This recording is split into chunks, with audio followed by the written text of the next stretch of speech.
that they said they support nationalising companies in certain circumstances. We think all their arguments about providing a safety net and saying, oh no, that's okay, are exactly the same if you're going to say, well, that's okay, we'll just take over your company and we'll still keep you there.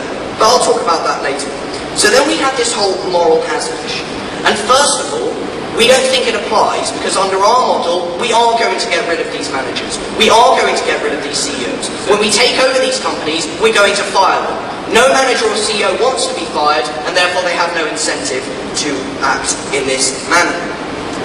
We also think that even if this were the case, the harms created outweigh this anyway. But I'm going to talk about that later. We heard about this kind of moral point that taxpayers are paying, and of course the taxpayer shouldn't pay. Ladies and gentlemen, it's the taxpayer that is going to be harmed when these companies fail. It is the taxpayer that is going to be harmed when they are jobless, when they can't pay their mortgage, when they can't do all these kind of things that they need to do. So we don't accept that kind of rhetoric. We also think it's factually wrong to say that, like, when a company is allowed to fail, other companies don't act in a reckless manner. Like, Barings was a huge financial institution that was allowed to fail in the 90s, and yet we still saw companies acting recklessly after that was already allowed to fail. So clearly, they are just factually wrong, and they seem to have provided no evidence as for otherwise. Finally, we have, like, companies that can't support themselves good. Get rid of them. We don't agree. First of all, it's not true that they will never be profitable. The US government bailed out Lockheed in the 70s, and now it is turning over a profit, ladies and gentlemen, because it was in one period of difficulty.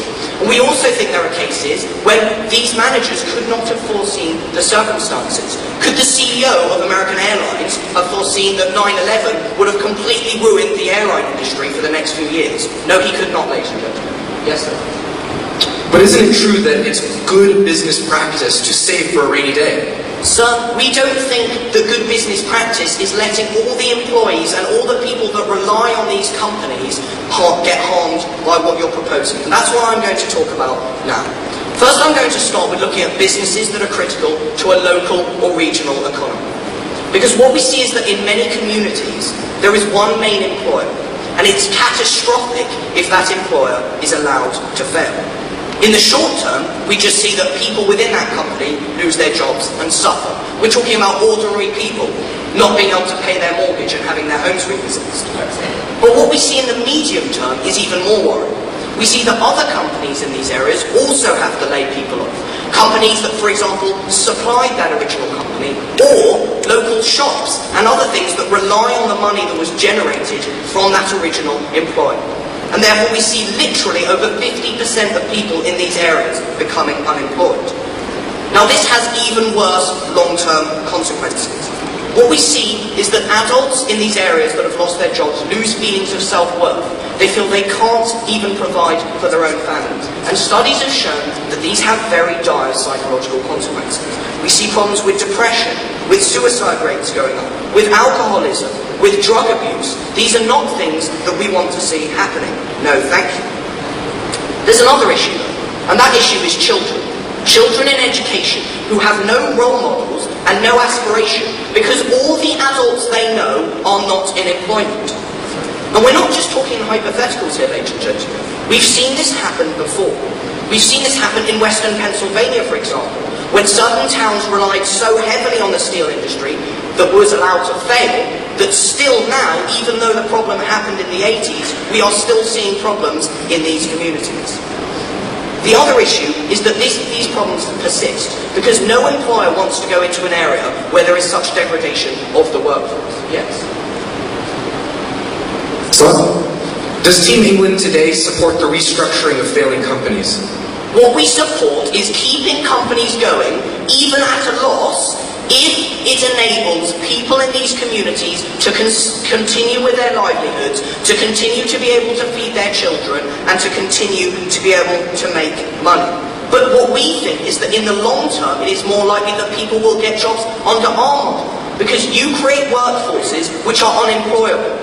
No employer wants to go into these areas and get jobs when there are such social problems there. And that's something we're going to talk about later in our case. But let's now look at businesses that are critical to the wider economy. Because what we recognise is that there are certain key businesses which allow other businesses to function. And if they fail, others fail. We look at insurance companies, which small businesses rely upon because they need to be able to mitigate big risks, and yet themselves don't have the means to do this. We look, of course, at banks. All other businesses rely on banks to be able to operate. Like, if we look at small companies, let's be quite clear.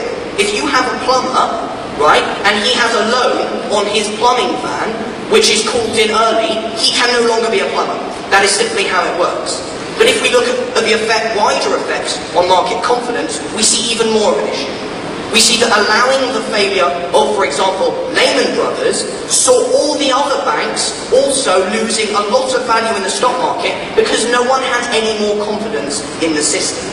And the US government, in the end, had to bail them out because they saw that the interconnectivity of banks meant that once a few of them started falling, the whole market would collapse, ladies and gentlemen. And that's not something that we stand on seeing onside England.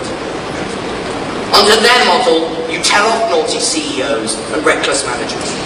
But you also cause irreparable damage to livelihoods and society as a whole. And that's why we stand proudly in opposition today. Thank you.